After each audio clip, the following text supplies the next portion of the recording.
Is the A plus worth it for you to get, or should you skip it and move on to the Network Plus or other certifications? Let's find out in this video. First, let's talk about what the CompTIA A plus certification is. The CompTIA A plus certification is a certification hosted by CompTIA.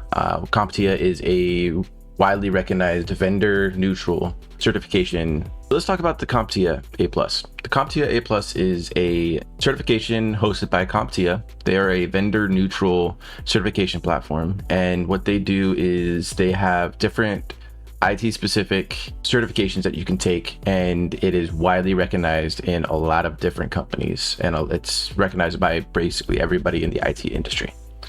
Now, the A plus is really designed for those that want to get into IT and have no technical background at all and don't really know how computers work or the ins and outs of networking, and they just don't have an idea of what goes into IT infrastructure and IT. So let's talk about the structure of the CompTIA A plus exam. There's technically 2 cores to the A plus exam. Both of them will have no more than 90 questions each, and that would be 180 questions total within both cores. So the CompTIA 220-101 exam covers multiple things. They cover the mobile devices. That's about 15% of your overall test. They cover networking, which is about 20%. They cover hardware, which is about a quarter or 25% of the exam. They cover virtualization and cloud computing, which is about 11%. And then hardware and network troubleshooting, which is about 29%. So that's gonna be the majority of your exam, is going to be the networking and hardware and network troubleshooting. Now, the 220-1102 exam includes the following domains. They have the operating systems, which is about 31%, almost a third of the exam. They have security, which is about 25% of the exam. Software troubleshooting, which is 22%, and operational procedures, which is another 22%. So you'll have to go through those and you'll learn what each of those are and kind of an overview, but a little bit more detail into each of those topics. And then you'll be tested on those. So next, let's talk about the benefits of having the CompTIA A plus exam. So the CompTIA A plus is widely recognized by a lot of different companies, like I said earlier, and they are trusted by a lot of companies like Dell, HP, Microsoft, even any of the major players really recognize the A plus exam as a valid certificate. Now, the A plus is designed to give you a foundational understanding of IT and IT infrastructure. It covers a broad range of foundational IT skills. Topics include, like I said earlier, hardware, software, networking, security, and troubleshooting. They go in depth on each of those, and they will really give you a understanding of how everything works, especially in the IT world. Now, if you get the A plus certification, it really opens up a lot of doors in the entry-level IT space. It will get you into a help desk position, an IT support specialist position, and really any of those major entry-level positions in IT. It also helps enhance your resume. A lot of these IT entry-level jobs have A plus certification in the preferred section of the job postings. So it really helps you stand out in the overall grand scheme of things as somebody that doesn't have the certification. It does validate your foundational technical skills and knowledge in IT. Things like networking is huge. It goes over what an IP address is and stuff like that. What a subnet is doesn't go too much in depth. It just kind of makes you aware of what they are and how they're used. And it also demonstrates that you're committed to learning IT. And that's huge to employers looking for new employees, people that want to continue to learn, because that's what IT is all about. Now, it also gives you good foundational building blocks into the net certifications, such as the Network Plus or the Security Plus, and it gives you the basic understanding of what's covered in those as well. Things to consider when taking the CompTIA A plus certification is things like the exam costs and the study materials and training costs. It's definitely an investment, and it's up to you to see if it's worth it or not for you in order to get a job. Plus the time commitment. The books for the A plus are relatively thick, and it does take a long time for people that don't have an understanding of IT.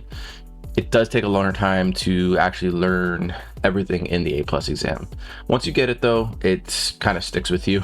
Once you learn how these things work, you kind of can't unlearn them. It's one of those things where if you learn how to do something and you can't learn it, kind of like a bike, it's definitely one of those. And also, some of you are coming from a different job or different career, or you're in college or something, and it's definitely a big time commitment. So you have to balance the work, your life, and training. So it's definitely something that you got to keep in mind as well.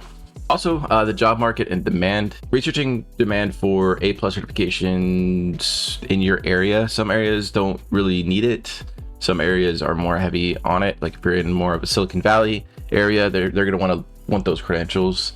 And even in Arizona, they're starting to get more. You have to have credentials in order to get these jobs. Now, alternatives is you can either not take the exam and do self-learning, or you can take other entry exams like the CCNA by Cisco or the Microsoft Certification Fundamentals. Those are going to be also very helpful to you. The CCNA is going to give a lot more value than A+ ever could, but it is going to be a lot more difficult to learn, and it's going to be a lot more in depth on the technical side. So if you don't have that foundational understanding of the technical aspects of IT, it might be a little bit more difficult for you to learn the CCNA. So definitely the CCNA, I would say, would be top of my list of entry-level certifications. And then it goes Network Plus, Security Plus, and other avenues depending on where you want to go in IT. Me personally, I don't have any certifications, and I've gotten pretty high up in the IT space. I'm a support engineer, software support engineer. It's not a software support technician. I work on a very, very complex issues that get beyond networking and beyond like level 3. I'm more of like level 4, level 5 in my area of expertise. So I have a really strong understanding of all aspects of IT, and I got that through experience. And if you're one of those that don't like tests like me, I can learn everything and you can ask me questions on everything, but if I sit in front of a test, I just shut down. I've tried a lot of things under the sun to fix that, and nothing seems to help. So I decided to go the route of experience, running my labs, doing a whole bunch of other things at work. If I'm not busy at work, I usually have something up on LinkedIn Learning, and I'm learning something through video courses as well. So gaining experience through volunteering or your personal projects like I did. I did a lot of personal projects, and really going that route can also get you into the IT space.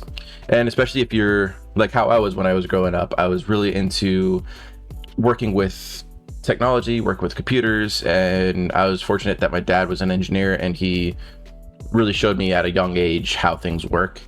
So I definitely would recommend, if you do have similar experiences where you worked with computers in the past, or you're like the IT guy in your family, definitely go and pursue that entry-level job. Put that on your resume. It doesn't have to be professional experience.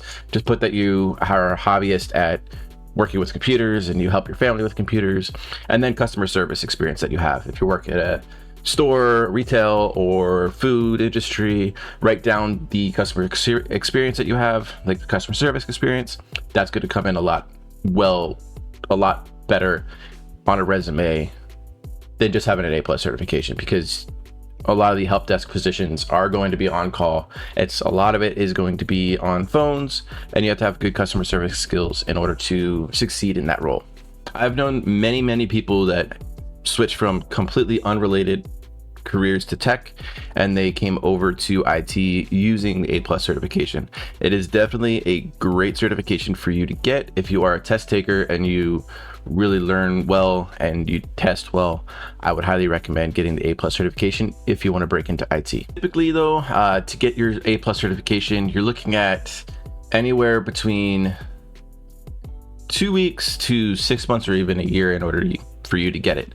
It depends on how much time you have, how fast you learn, how much you know before getting into it. There's a wide range of different factors that get played in to how long it's going to take you.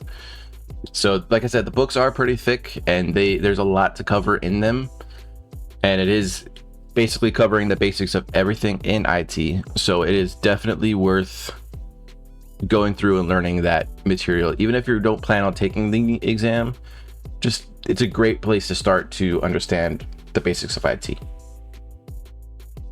So in conclusion, I would highly recommend getting the A+ certification if it is something that you want to pursue.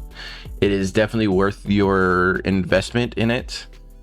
But if you do have experience outside of the professional IT experience, such as helping your family with technical issues, helping people at your current job with technical issues, let's say their computer's running slow and you run in and you kind of see if there's anything taking up a lot of CPU space, and if there's a lot of things taking up a lot of RAM, stuff like that. If you normally do that, then yes, definitely go ahead and skip this one if you are very familiar with basic tier 1 issues such as printers, or you understand if something freezes, what to do. Stuff like that is a lot of the stuff that you're going to deal with front end and first responder calls that you get in IT help desk.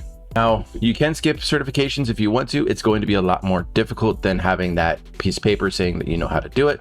But if you do have experience and you do personal projects that also can, in a lot of companies, be used in lieu of a certificate. So I definitely would recommend doing personal projects and doing that. And even if you do personal projects and you take the A+ exam, that's just bonus points. You'd stand out a lot more on a application and on your resume.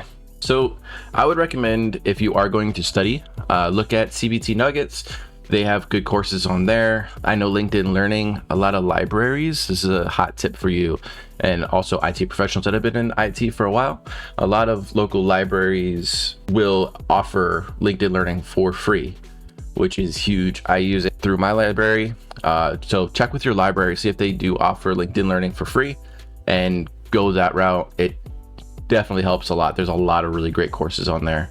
Another good one is Udemy. Udemy is really good. They have sales all the time. Their courses are usually like $200, but they have sales for those $200 courses for like $15. They do that a lot. So I definitely recommend Udemy. That's what I took when I was starting out in IT, when I was on help desk and I wanted to break out of that help desk space. I took a lot of Udemy courses on networking and Linux and different things. So definitely take a look at those for the A+ exam. And there's a lot of different ones out there. Coursera is also another good one as well.